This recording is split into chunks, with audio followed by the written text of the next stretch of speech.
पुन्हा एकदा खूप खूप खूप खूप सारं स्वागत करते। कसे आहात तुम्ही सगळे? आशा करते तुम्ही सर्वजण मस्त आणि मजेत असाल। सो आज आहे वटपौर्णिमा। वटपौर्णिमेच्या माझ्या सर्व गोडगोड मैत्रिणींना, सर्व सौभाग्यवती मैत्रिणींना खूप खूप खूप साऱ्या शुभेच्छा। सो मी रेडी झालेली आहे, आजचा पूर्ण डेचा रुटीन तुमच्यासोबत शेअर करते। आणि आज मी ही छान बनारसी सिल्कची साडी घातली। ही खूप हेवी आहे, त्यामुळे पदर करायला एकटीला थोडं हार्ड गेलं। आणि हा मेकअप लुक आणि ही हेअरस्टाईल मी आजच्या व्हिडिओमध्ये तुमच्यासोबत शेअर करणार आहे। So please stay tune, video पूर्ण बघा। आवडला तर प्लीज लाईक करा, शेअर करा, कमेंट करा आणि सबस्क्राईब केल्याशिवाय प्लीज प्लीज प्लीज अजिबात जाऊ नका। So stay tune. तर आज मी इथे आधी आंघोळ केली आणि नंतर क्लिनिंगला सुरुवात केलेली आहे। आणि सकाळीच माझी एक फ्रेंड आलेली होती, किती वाजता जायचं पूजेला हे विचारायला। आधी गप्पा केल्यात आणि आत्ता इथे क्लिनिंग करून घेत आहे। मी बऱ्याचदा हे माझं जे छोटंसं अंगण आहे ते मॉपनी पण पुसत असते, पण आज म्हटलं छान व्यवस्थित क्लिनिंग झाली पाहिजे म्हणून छान बकेटभर पाणी ओतलं आणि असं या वायपरच्या मदतीने सर्व पाणी बाहेर काढत आहे। आणि क्लिनिंग झाल्यानंतर पटपटपट आवरलं आणि आता आम्ही बाहेर आलोत आणि बाहेर इतकं आभाळ, सकाळचे 9 वाजलेले आहेत। ऊन तर नव्हतं पण आभाळामुळे खूप जास्त गरमी होत होती। चला तर आम्ही आता बाजारात जात आहोत। आज माझा बाजाराला जायचा नंबर लागलेला आहे, कारण पूजेचं सामान घ्यायचं आहे आणि नवरोबांची ड्युटी आहे आज सकाळची, त्यामुळे। आणि माझ्यासोबत बघा, बाजाराला चाललो का पिकनिकला चाललो आरू आपण? तर हा आहे आमचा बाजार आणि मी खूप लवकर आल्यामुळे बाजार फारसा भरलेलाही नव्हता। आमच्या कॉलनीमध्येच हा बाजार आहे, माझ्या घराच्या तर अगदी जवळ आहे। आणि इथे बघा खूप सारे खाऊचे स्टॉल होते आणि आरू पिहू इथनं निघायलाच तयार नव्हते, म्हणून थोडेसे कुरकुरे पोंगे वगैरे घेऊन दिलेत त्यांना, कारण खूप ऑइली होतं। म्हटलं नको बाहेरचं खायला, आता पावसाळा आहे। त्यानंतर छान इथे लाकडाचे खेळणे आणि बरेचसे लाकडाच्या वस्तू पण होत्या विकायला। खूप सुंदर सुंदर खेळणी होती, पण मला स्पून पाहायचे होते, आपण स्पूनच नव्हते इथे। सो आम्ही आता समोर निघालो, थोडासा भाजीपाला घेतला आणि पूजेचं खूप सारं सामान घेतलं। आणि इथे बघा माझ्या बिल्डिंगच्या जवळच हे एक छान जांभुळाचं झाड आहे आणि सध्या जांभुळाचं सीझन असल्यामुळे खूप सारे जांभूळ असे खाली पडलेले राहतात। तर जे गवतामध्ये पडलेले होते ते छान होते, तर आम्ही ते घेऊन आलो। आता बाजारातून आले आणि फ्रेश झाले, आधी हातपाय धुतलेत आणि आता लगेच स्वयंपाकाला लागायचं आहे, कारण मला टिफिनही द्यायचा आहे।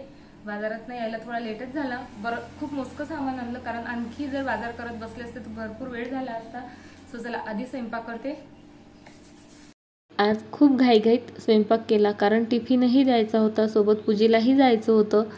सकाळचा मुहूर्त होता 10:30 पर्यंतचा, पण तेव्हा शक्यच नव्हतं, कारण बाजारही आणायचा होता त्यामुळे। आणि त्यानंतरचा मुहूर्त हा 12:30चा होता, त्यामुळे मग आधी स्वयंपाक केला आणि आधी पूजा आवरून घेतली। आज पूजेला जरा लेटच झालं, नाहीतर स्वयंपाकाच्या आधी माझी पूजा होते, पण आज आधी स्वयंपाक केला कारण टिफिन द्यायचा होता। आणि नंतर छान अशी पूजा आवरली, देवाला नैवेद्य वगैरे दाखवला। आणि मी देवाच्या आंघोळीचं जे पाणी आहे ते तुळशीला कधीच घालत नाही, ते पाणी मी कोणत्याही झाडाला देते आणि तुळशीला दुसरं फ्रेश पाणी घेते आणि ते वाहते, कारण माझ्या सासूबाई अशा म्हणतात की देवाच्या अंगावरचं पाणी तुळशीला द्यायचं नसते, कारण ती पतिव्रता होती, तर इतर देवांचं पाणी तिला चालत नाही, त्यामुळे। आणि बघा इथे मी सर्व तयारी आधीच करून ठेवलेली होती, साडी वगैरे काढली, नंतर मला जे काही दागिने घालायचे किंवा जे काही मेकअप प्रोडक्ट लागणार आहे ते सर्व मी आधीच असं अरेंज करून ठेवलेलं होतं, म्हणजे वेळेवर घाई गडबड होत नाही। आणि आता खूप दमट वातावरण आहे, खूप आभाळ होतं आणि त्यामुळे खूप जास्त घाम येतो, म्हणून मी इथे बर्फ चेहऱ्यावर फिरवत आहे। बर्फामुळे घाम जरा कमी येतो त्यामुळे। आणि बर्फ फिरवल्यानंतर छान चेहरा पुसून घेतला आणि त्यानंतर आता मी मेकअपला सुरुवात करत आहे। तर लिपस्टिक लावायची आहेत आणि माझे होठ खूप जास्त ड्राय होतात, त्यामुळे मी आधी लिप बाम किंवा व्हॅसलीन लावून घेते। लिप बामपेक्षा मी व्हॅसलीनच नेहमी घरात ठेवते, ते मला जरा बरं पडतं। आणि त्यानंतर इथे मॉइश्चरायझर अप्लाय करत आहे। आणि पूजा करायला उन्हात जायचं आहे, त्यामुळे मग सनस्क्रीन लावणं तर खरंच खूप जास्त गरजेचं आहे। आभाळ असल्यामुळे ऊन तेवढंसं जाणवत नाही, पण ऊन हे असतंच आणि त्याचे इफेक्टही होतात, त्यामुळे मग इथे मी सनस्क्रीन लावून घेतला आधी आणि ते छान अप्लाय करून झाल्यानंतर 10 मिनिटांनी इथे प्रायमर लावत आहे। माझ्याकडे NYWayचं प्रायमर आहे, नसेल प्रायमर तर आपण ॲलोवेरा जेल वगैरे लावू शकतो। तर प्रायमर लावून झाल्यानंतर मी CC क्रीमच यूज करणार आहे, कारण फाउंडेशनमुळे मला आणखी स्किन काळ्या पडल्यासारखी वाटते, कारण फाउंडेशन हे काही प्रमाणात ऑक्सिडाइज होतंच, मग आधीच काळं आणि त्यात पुन्हा फाउंडेशनने काळं पडलं की खूप विचित्र दिसतं। त्यामुळे मग मी CC क्रीमच यूज करते आणि CC क्रीमने सुद्धा खूप छान इफेक्ट येतो। आणि CC क्रीम थोडीशी जास्त प्रमाणात जर का लावली तर ती फाउंडेशनसारखीच छान इवन स्किन टोन देते, त्यामुळे छान दिसतं। तर इथे CC क्रीम लावून झाली, त्यानंतर ती असं ब्लेंडरच्या मदतीने छान टॅप टॅप टॅप करून सर्व स्किनमध्ये ब्लेंड करून घेत आहे। आता आपण नेहमी फाउंडेशन लावतो त्यावर पावडर लावतो, त्यामुळे आपल्या आयब्रोज पावडरी दिसतात आणि त्या छान उठून दिसत नाहीत, त्यामुळे मी आयब्रो पेन्सिल ही नेहमी यूज करतेच अगदी थोड्या प्रमाणात। आणि आयब्रो पेन्सिल ही मी नेहमी ब्राऊन कलरची यूज करते, ब्लॅक कधीच यूज करत नाही। आणि ही जी माझ्याकडे ब्रश आहे याच्या मदतीने छान आयब्रोज विंचरून घेते, त्यामुळे काय होतं, जे आपण आयब्रो पेन्सिल यूज केलेली असली ती समप्रमाणात सर्व आयब्रोजला लागते आणि त्याच्या रेषा रेषा पण दिसत नाहीत। आणि ते अतिशय हलकं असं मी आय शॅडो यूज करत आहे, त्यामुळे फक्त बोटानेच थोड्या प्रमाणात आय लिडवर लावून घेत आहे आणि फक्त ब्रशच्या मदतीने छान व्यवस्थित ब्लेंड करून घेत आहे।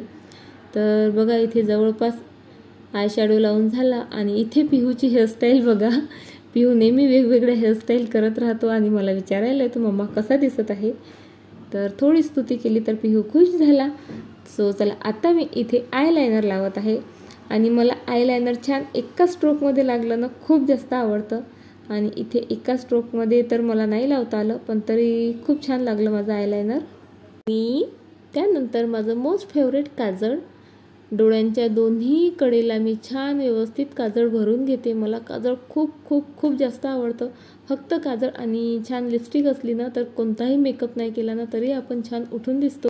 आणि त्यानंतर थोडासा इथे मस्कारा यूज करत आहे, हा माझ्याकडे फेसेस कॅनडाचा मस्कारा आहे, एकुलता एक, तर तो आता अप्लाय करून घेत आहे। मस्कारामुळे डोळे छान मोठे दिसतात। आणि इथे मी तुम्हाला बळबळ करताना दिसत असेल, कारण आरू आणि पिहू मला खूप सारे क्वेश्चन विचारून इथे भंडावून सोडत होते, तर त्यांच्यासोबत गप्पा करता करता त्यांच्या प्रश्नांची उत्तरं देता देता इथे माझा मेकअप चालू आहे। आणि माझ्याकडे ब्लशर नाही आहे आणि माझ्याकडे खरंच खूप कमी मेकअप प्रोडक्ट आहेत, त्यामुळे मी आहे त्यातच भागवायचा प्रयत्न करते। ही एक छान पिंक शेडची लिपस्टिक होती, त्याचाच उपयोग मी इथे ब्लशर म्हणून केलेला आहे। आणि जे आय शॅडो पॅलेट आहे त्यातलाच एक छान शिमरी शेड आहे, त्याचा उपयोग मी इथे हायलायटर म्हणून करत आहे। आणि लिपस्टिकचा इथे छान डार्क असा पिंक शेड मी चूज केलेला आहे, मला डार्क कलरच आवडतात खरं तर आणि ते मला सूटही होतात असं मला तरी वाटते। आणि त्यानंतर आपली सुहागची निशाणी टिकली आणि सिंदूर लावून मी माझा इथे मेकअप कंप्लीट केलेला आहे। मंगळसूत्र गळ्यात जसं तसं ठेवणार आहे आणि फक्त एक छान असा मोत्याचा सेट आहे माझ्याकडे, तो घातला आणि त्यानंतर त्यासोबत छान मोत्याचे झुमके आहेत ते पेअर अप केले। खूप सुंदर झुमके आहेत, हे मला खूप जास्त आवडतात। आणि त्यानंतर हे एक छोटंसं असं मंगळसूत्र, बस इतकेच दागिने मी घालणार आहे कारण खूप गरमी होत आहे ऑलरेडी। आणि काठापदराची साडी आहे म्हटलं तर जुडाच छान दिसतो, तर इथे मी जुडा घालत आहे। केस खूप छोटे आहेत त्यामुळे बनची मदत घेणार आहे। बापरे, खरंच बन नसता तर आमच्या लहान केसांवालींचा काय प्रॉब्लेम झाला असता। तर इथे हा एकुलता एक माझ्याकडे बन आहे, बिचारा माझ्या खूप जास्त कामात येतो, प्रत्येक वेळेस त्यालाच यूज करते। तर इथे बघा बन मी अशा प्रकारे पिनअप केला व्यवस्थित आणि सर्व केस त्यावर पसरवलेत आणि एक पुन्हा हेअर बँड बांधलं आणि इथे माझा बन रेडी सुद्धा झाला। फक्त 2 मिनिट लागले मला हा जुडा घालायला आणि त्यानंतर माझ्याकडे ही बिंदी आहे आणि हिचा उपयोग मी छान जुड्याला लावायला करणार आहे। आणि त्यानंतर समोरचे केस छान असेच थोडे ट्विस्ट करून मागच्या साईडला पिनअप करून घेणार आहे, कारण खूप जास्त वेळ झाला होता आणि माझ्या एका मैत्रिणीचा फोनही येऊन गेलेला त्यामुळे। आणि हे आर्टिफिशियल गजरे आहेत, हे 2 घेतलेत मी गजरे आणि अशा प्रकारे लावलेत, त्यामुळे छान दाट असा गजरा माझा तयार झाला। आणि सर्वात शेवटी इथे मी घालत आहे बांगड्या आणि नथ। आणि पूजेचं ताट बघा इथे माझं तयार आहे, दिवा लावून घेतला, फुलवात घेतली, सोबत खायची पानं, सुपारी, 1 रुपया, प्रसाद, धागा, फुलं आणि हे आहे ओटीचं सामान आणि नारळ। हे सर्व माझे पूजेचं ताट इथे तयार आहे आणि एका भांड्यामध्ये इथे मी काही आंबे घेतलेत आणि छान गडव्यामध्ये पाणी घेतलं आणि त्यानंतर आम्ही इथे बिल्डिंगच्या खाली येऊन सर्व मैत्रिणींची वाट पाहत होती। तर इथे तुम्हाला माझा फुल लुक पाहायला मिळेल। तर अशा प्रकारे मी रेडी झालेली आहे।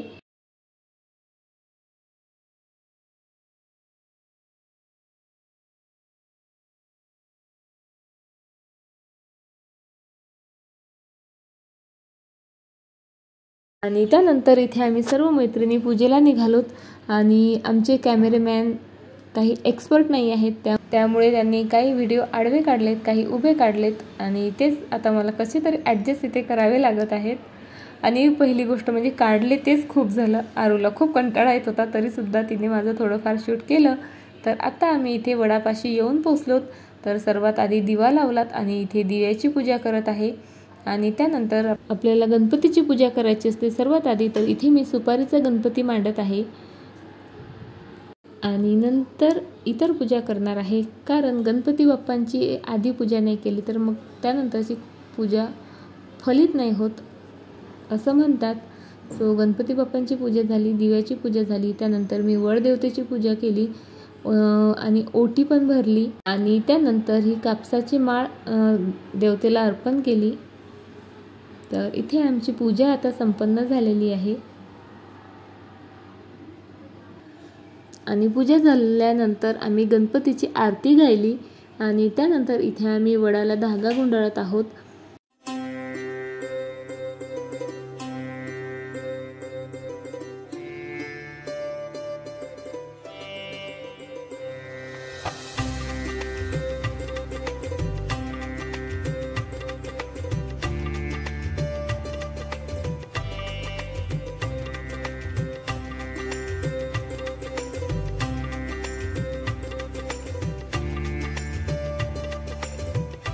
आणि पूजा झाल्यानंतर 5 सवासिनींची ओटी भरत असतात, त्यामुळे इथे आता आम्ही ओटी भरत आहोत।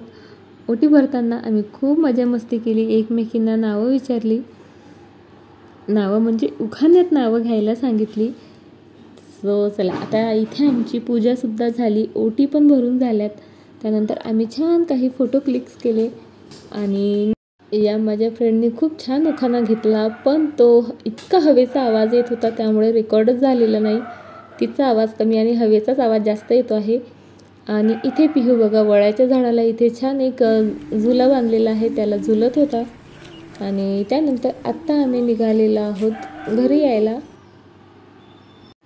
घरी आल्यानंतर छान इथे बघा मी धिरड्यांची भाजी करत होती, त्यासाठी मसाला तयार केला आणि इथे छान तव्यावर एक धिरडं बेसनाचं आणि इथे बघा छान अशी माझी रसरशीत मसालेदार धिरड्यांची भाजी तयार आहे। तर उपवास मी संध्याकाळी सोडला। सो चला तर आजचा ब्लॉग बस इतकाच आणि आशा करते तुम्हाला आवडला असेल। पुन्हा भेटू अशाच एका छान ब्लॉग सोबत, तोपर्यंत बाय।